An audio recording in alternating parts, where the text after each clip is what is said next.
Reading with your kids.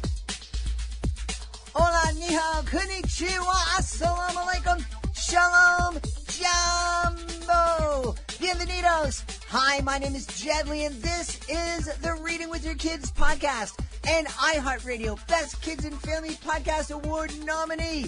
We are so happy that you're here to join us today. Please make sure your kids are with you because this is a special episode of the Reading with Your Kids podcast designed for you to listen with your kids. Right now, my friends, gather around your devices. It's time to solve it. This is Solve It for Kids.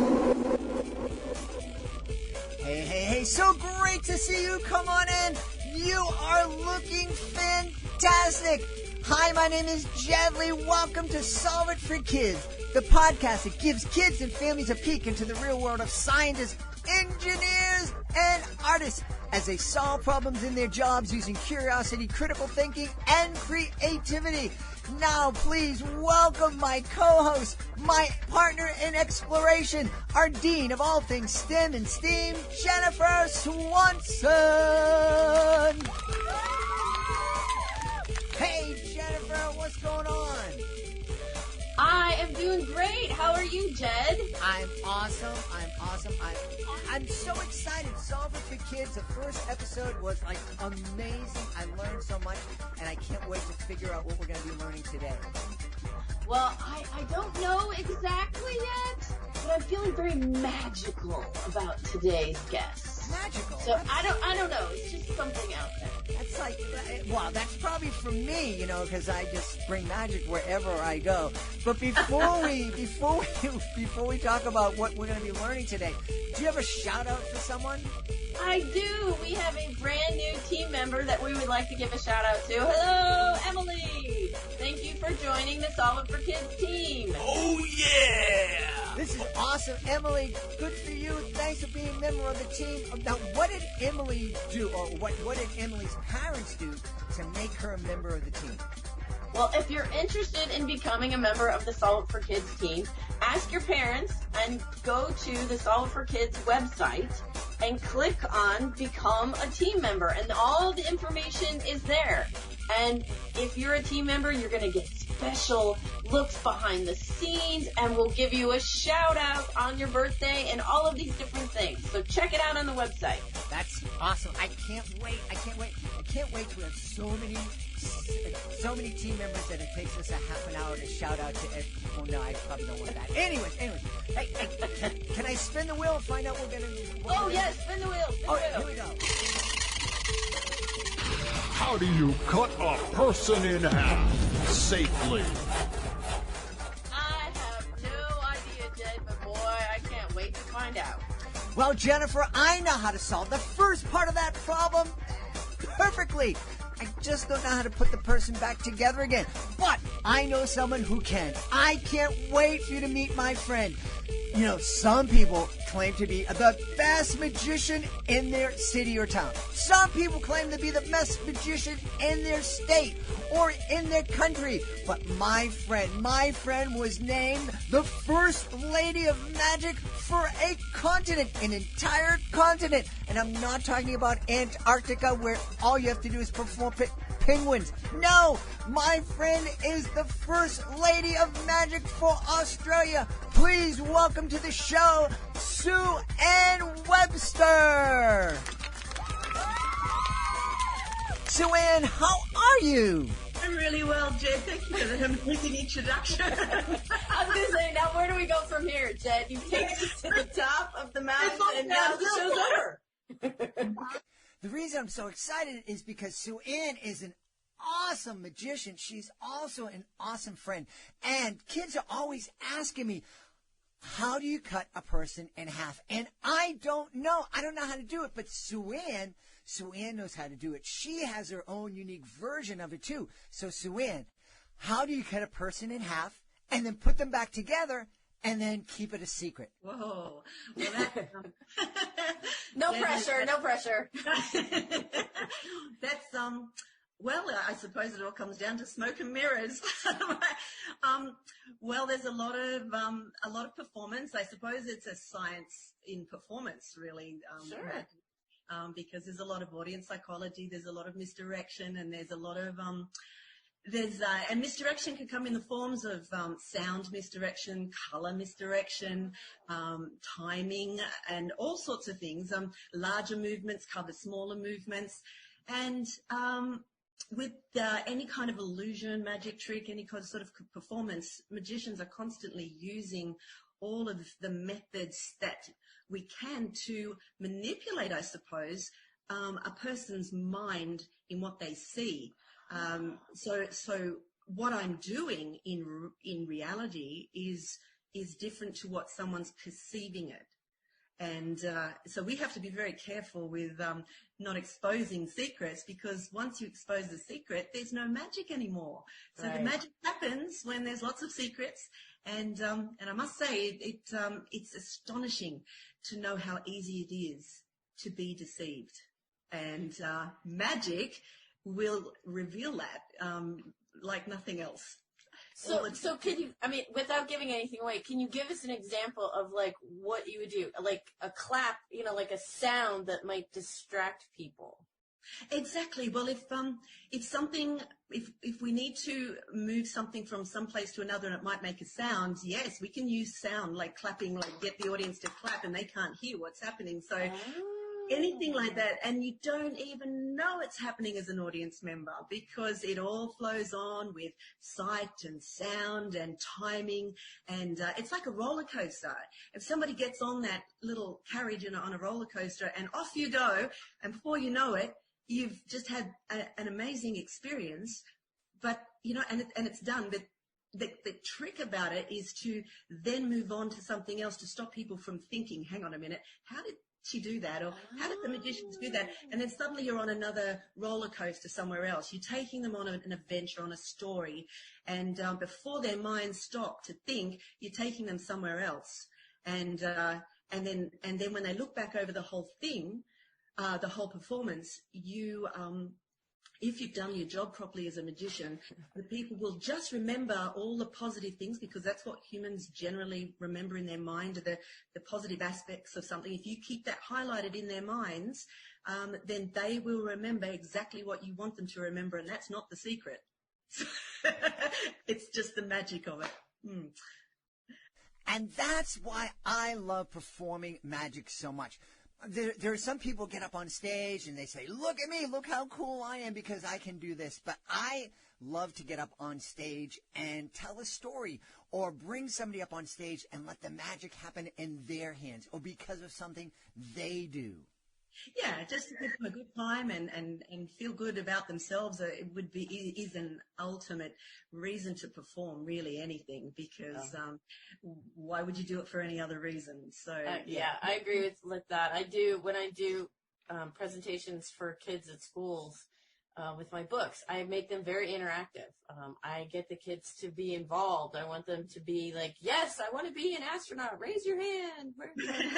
All that kind of stuff, because the more you get them involved, I think the more they feel comfortable and they enjoy the experience. And I know you do that with your shows too, Jed. Oh, I do. And Sue Ann, before we go any further, I was wondering, is it okay for us, we're not going to reveal any methods, but is it okay for us right now to let the people listening know that when you're performing the cutting the person in half illusion, you're not really cutting the person in half? Okay, look, I'll actually tell you a few things. No, we don't. It's all an illusion, of course.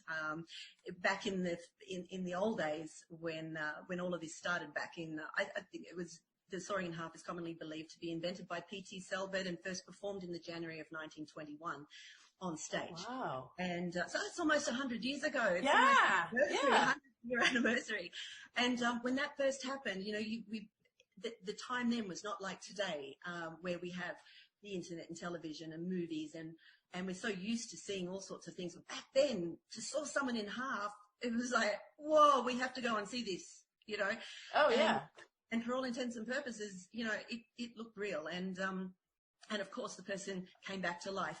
But what you were saying, Jennifer, is very is very true is getting the audience involved, and with the soaring in half, with all of the tricks I do, there's a lot of audience interaction to get them involved, to get them to touch the magic, to feel it, to feel what, and with the soaring in half, it was a big illusion. It was a very heavy illusion. It was, but it was a very thin illusion, as in, when you looked at it, there weren't big, thick boxes. There were very thin boxes. So when the man got in it, there was no room to move. Now, this is very important, like you were saying about bringing people up. To experience things, is that we would get an audience member to come up, because if you have an audience member up, the rest of the audience will feel like they're up there with them. Yes. And what we did, we got them to look under this soaring in half. We got them to walk around it, to bang the table, to see that there's, it's solid. To look to look at the pieces of the boxes that went on top, to actually feel it. Rattle the chains. All of this is on a video. I have a video with it that people can see at the. Oh, now I have to watch it. Yeah, we'll put it on the website for everybody. I have to see this. This sounds so cool. At the parents' discretion. Yeah. Taking out all the very bad bits, because there used to be that, that sort of stuff, that liquid stuff that comes out of people on it, but I've cut all of that out. Anyway, so the audience, now we used to perform it with an audience on stage. So it's a completely surroundable illusion. So it's very, very fair. But after a while, with all the occupational health and safety, laws, we had to keep the person off stage, because I used a live chainsaw. Oh my gosh. Really? Now I really have to see this.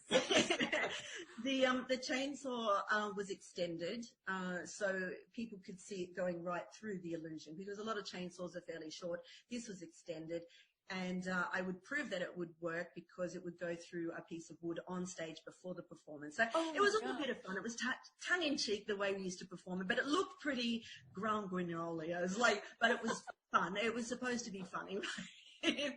This is awesome. And so we'd get the audience all involved. So then the audience member, then they would sit back down. Now, all went very well. Everything looked really good. But then we were booked to do the soaring in half on a very high stage at Crown Casino in Melbourne, Australia. And there were 2,500 people in the audience, and they were completely surrounding the stage. Now, Jed, as a magician, a lot of magic can't be done surrounded. Reveal tricks and things like that. Well, our soaring in half is one of the very, very few, if not the only one. It back then in the early 2000s, late 1900s, that were completely surroundable.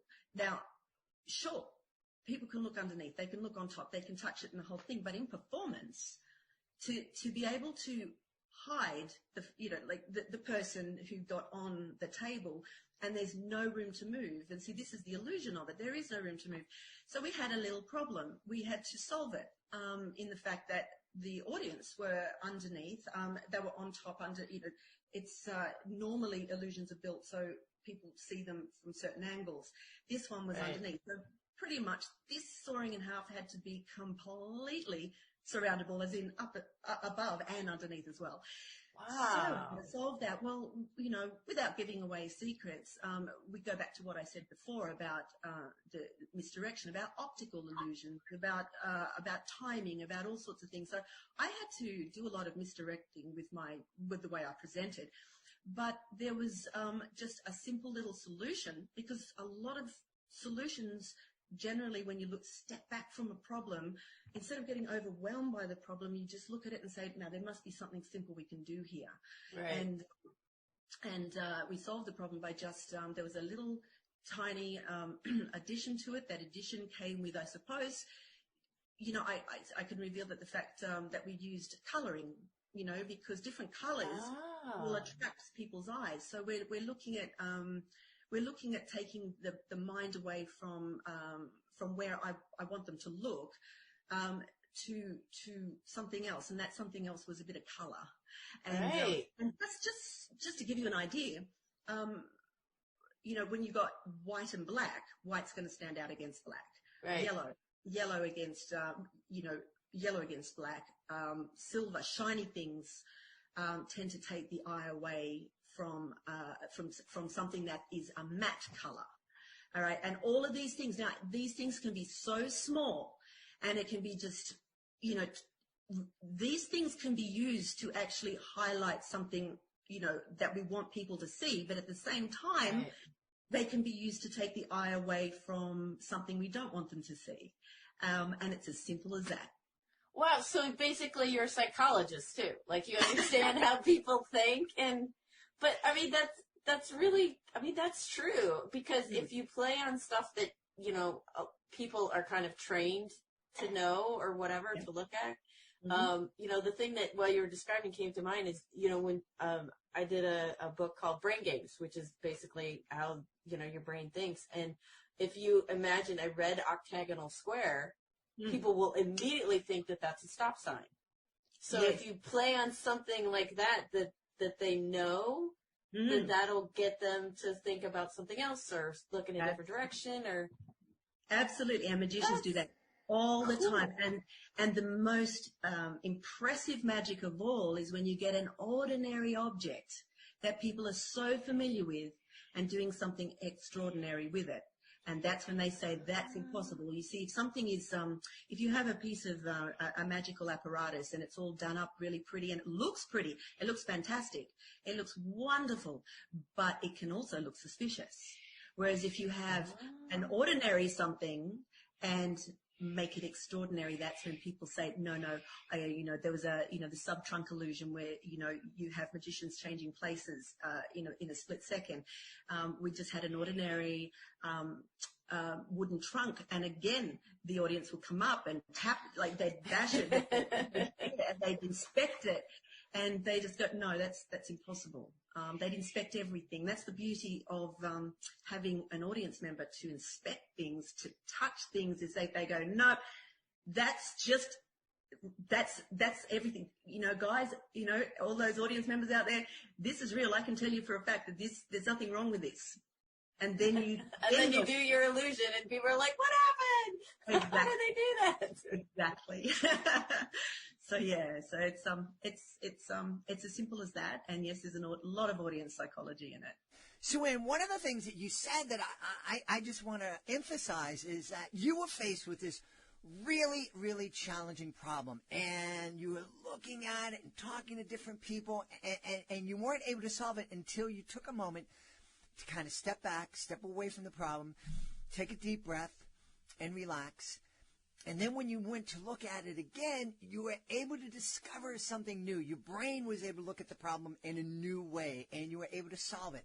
And I think that's really important for kids to remember, that when they're challenged with something, when they're facing a test or some kind of challenge and they feel like they don't know the answer, they'll never be able to get it, always remember to take a moment to breathe and relax, and then look at the problem again, and hopefully you'll discover the answer.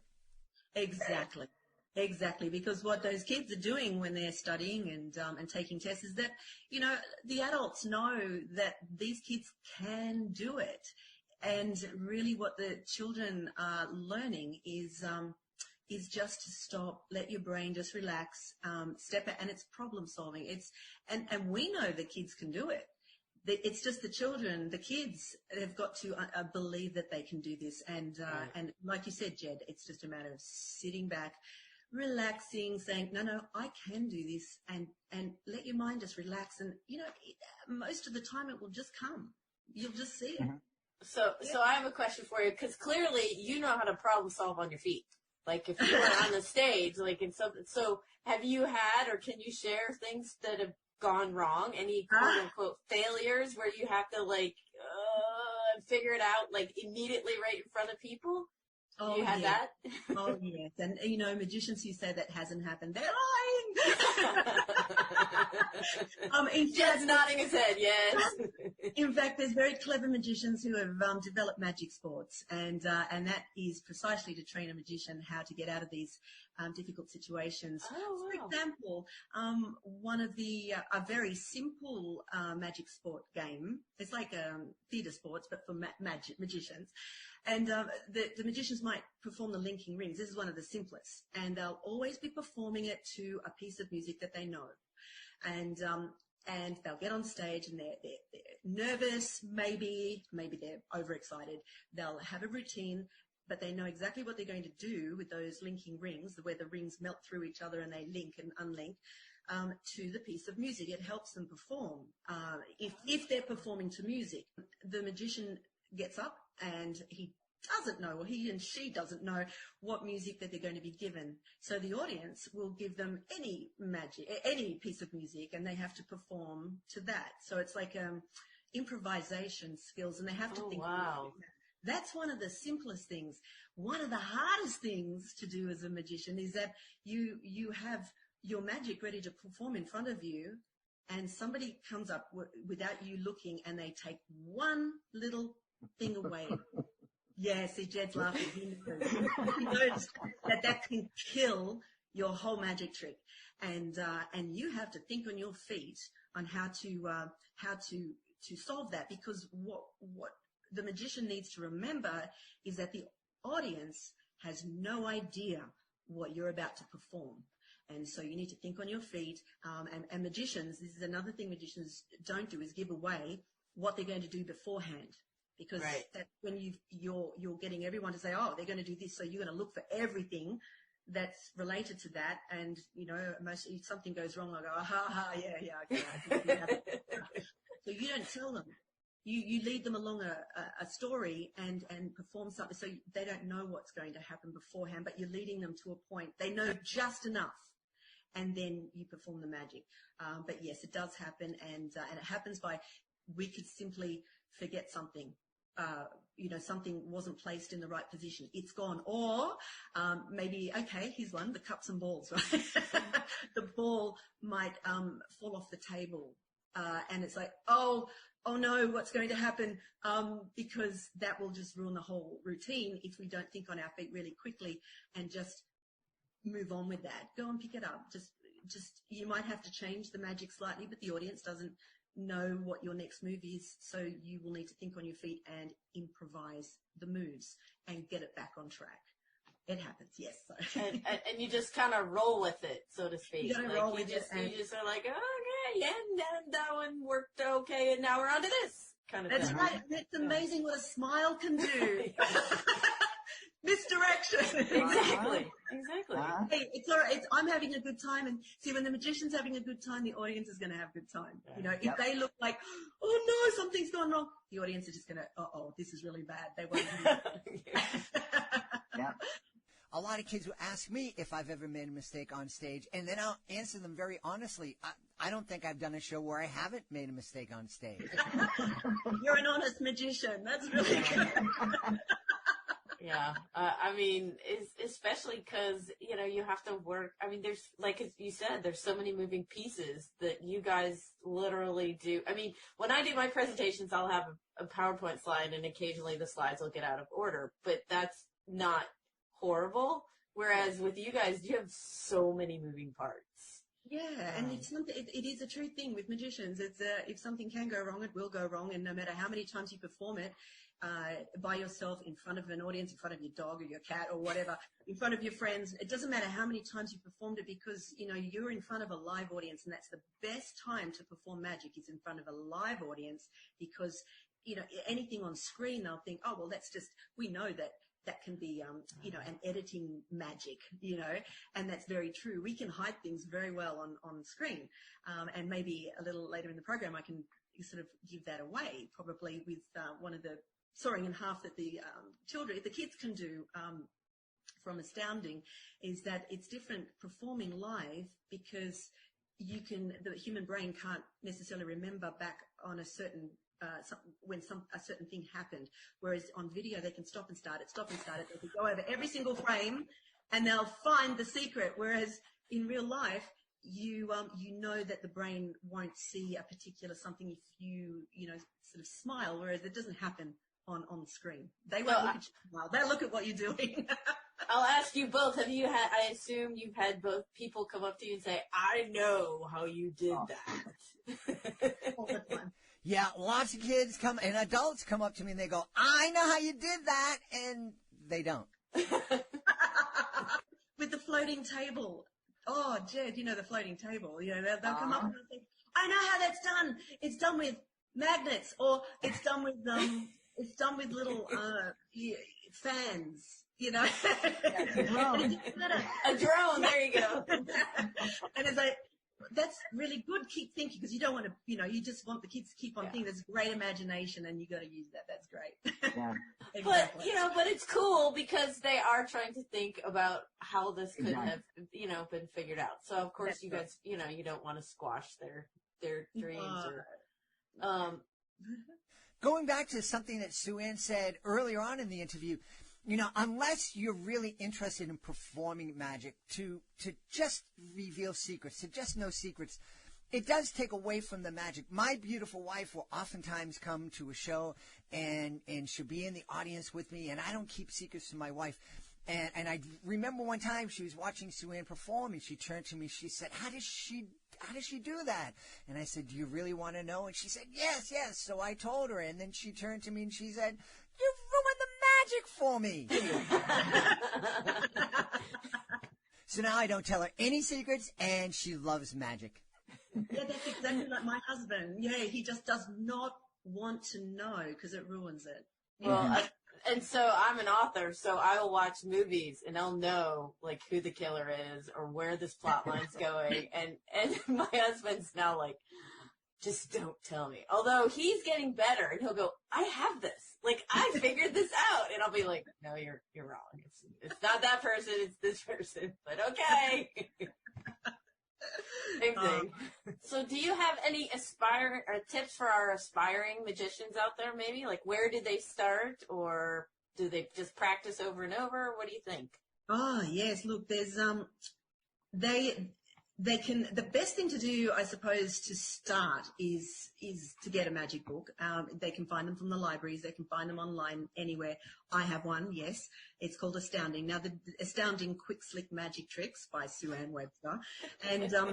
And the thing about that one, is that there are 70 tricks in there. Wow. They can download it so they can get a germ-free copy. We're in the pandemic at the moment. Yeah, exactly. And it's what it is that it's not just the tricks. It's really difficult, as Jedley would know, that to read how to do a magic trick and translate that into a performance is poor. It's like a mountain, a huge chasm. It's one thing knowing how a trick is done. It's another thing performing it. This one I've tried to be a mentor to people. I can't be a mentor to everybody, of course, but in this way I try to talk them through with all the experience that I've had in short snippets of information that would be hopefully very helpful to them, so they understand. But not only that, I've started, and I probably won't do it for all of them, but for some of the magic tricks that have particularly also been featured in the School magazine, which is the longest running literary magazine in the world, through the Department of Education in New South Wales here in Australia. They've featured a few of these magic tricks. And some of those magic tricks, I've put them on video, the performance of them. So, for example, the first trick in the book is sawing in half. And the kids will do their own sawing in half. I've not only in Act 1 talked a lot about how to perform and the psychology of it, but in Part 2 of the tricks, and the first trick in that section is the sawing in half, where people get to learn to do their own version at home using things around the house. In this case, an envelope and a piece of cardboard, and they can draw their own person on the cardboard, put that person through the envelope from one end to the other, and cut that person in half, and then restore them. And they can do it themselves. Now, when you're reading the instructions, it's like, okay, yep, I got that. It gets a bit hard because magic is magic. You need to use your brain in magic. These are activities that will last for days, weeks, months, years, and there are 70 of them, right? There you go. So to hear parents, go get your kid a magic book. Yeah, exactly, and learn and see if they get a bit confused. So sometimes I'll look at some instructions and go, okay, well, I can see the pictures to the instructions. So it's not only the instructions and how to perform, it's the pictures of them, but then I've also made a video of it. So there's a little video of the soaring in half that the kids can do in performance. I don't give away the magic on there, but it just gives an idea how to perform. Now, even something as simple as that, you have to use the same principles of problem solving as the large soaring in half that I performed. That might be a big 200 kilogram illusion, but this is something really small, but it takes just as much, brain power to try and, just perform that without exposing the secret. And everybody performs differently. Everybody has their own unique style. Everybody, some people might be right-handed or left-handed, or they'll have different scissors to somebody else or a different envelope, different materials. And all of this makes a big difference in how something's performed and executed, I suppose you can say. Where it takes a lot of practice to be able to actually perform this. So the trick is simple, but the performance of it, it takes a bit of skill. It's not a hard trick, but in order to not expose the secret, that's where you've got to practice and to do it in a way where you don't give away what is happening while you're doing it to make it magic in the end. Well, so we could keep talking forever, but we know that you can't keep listening for forever.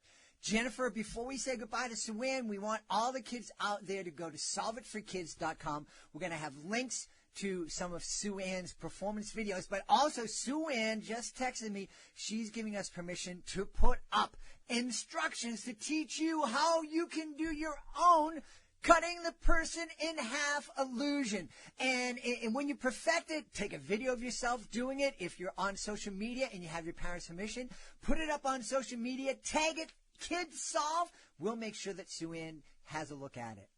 Thank you. It's been wonderful talking with you. Yes, thanks this was fabulous for me. I didn't know much about magic, and wow. Hey, Jennifer, that was a pretty amazing episode of Solve It for Kids. Oh, my gosh. That was so awesome.